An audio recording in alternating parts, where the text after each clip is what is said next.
Hello, everyone, and welcome to Take 5 Live, sponsored by NGL at the ICCFA Virtual Convention and Expo. I'm Tim Hutchison, Director of Marketing and Communications here at ICCFA. Today, our guests on Take 5 are Gary Freytag, ICCFA President-elect and President and CEO of Spring Grove Cemetery and Arboretum, and Judy Olson, Regional Vice President for National Guardian Life Insurance Company. Gary, Judy, thank you both for joining us today. Thanks. It's great to be here. All right, so the focus of today's Take 5 is, where do you see the future of workplace culture and how are you addressing staff burnout? I can take that first if you'd like.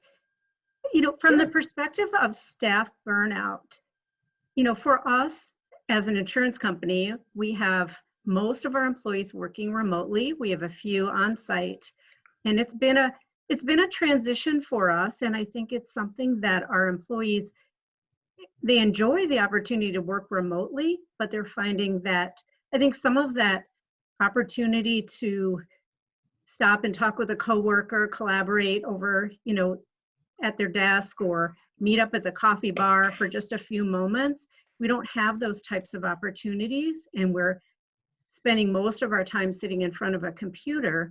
And so you get a little bit of digital burnout, and it's hard to step away from that, especially when you find that it's something, you're working out of your bedroom or, another room in your home. So I think it's finding ways to collaborate with your coworkers. Taking a break, that kind of virtual coffee break, is really valuable. And I don't think we understood how important that was to our experience going to work. Gary, how about you?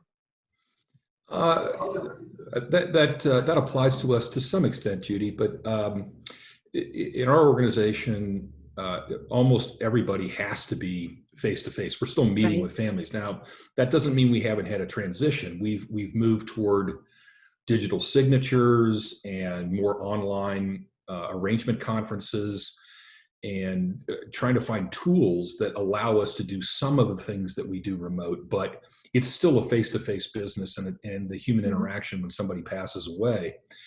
And that really leads right into the second part of it. We didn't experience a surge in the beginning like some of the other places in the United States, New York, New Jersey, West Coast.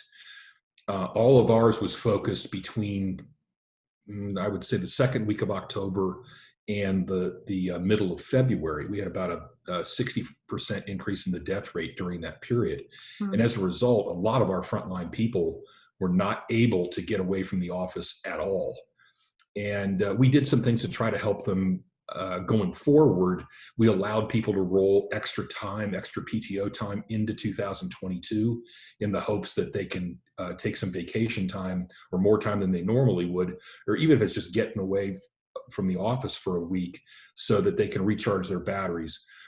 That part of it. The other part that I honestly didn't anticipate was the psychological toll COVID took on our employees.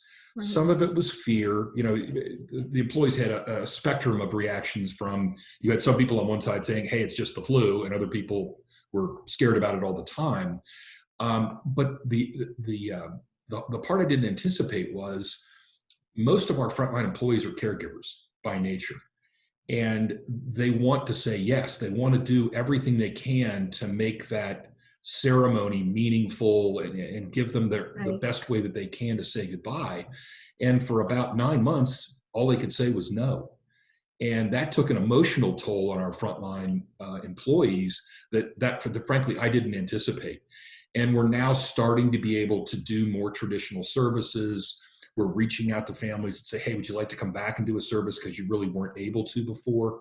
But our employees really struggled with having to say no on a regular basis, especially during the harder parts of the lockdown, where you're excluding family members and you can't do some of the traditional things like a repast that is part of the funeral tradition. So we've actually brought in some counselors and held some sessions that are optional if people wanted to talk to a professional about just dealing with the frustration. So Mhm. we're working both ends of it, both the physical side of it, of burnout, but also the emotional impact that COVID had on both our families and our employees. That's wonderful to hear. I think for all of us, we've learned that this has been taken an emotional toll on us, whether you've had it impact your family or, as you know, with your frontline work, that, you know, I'm sure that's been difficult. It So was. yeah. So, you know, I think as we look into the future, you know, we are actually undergoing a pretty extensive remodel of our building. This was an opportunity for us to do that, and a place for us to go to a more modern workplace. And we're very excited about it. And I think it's going to fit in well with what we expect the employees of the future are really going to look for from an employer. And a much more collaborative workspace, a much more flexible schedule. Most of our employees have told us that they want to have some remote opportunities in the future. You know, they want to have the connections that we know are important with their coworkers, Right. but they do want the flexibility on hours and where they go to work. And technology is going to play a tremendous part of that, and we need to be able to support all of those things, you know, in addition to, you know, how do we help develop employees and creating kind of an equitable workplace. So those are the things that we're focused on for the future. And I would say we have the same outlook. The challenge, I think, is also going to be with the more experienced, more traditional managers who are used to that. I need to observe everything that's going on, and I need to assess productivity. Frankly, some of our remote work, we weren't able to do a lot of it, but it was surprisingly effective.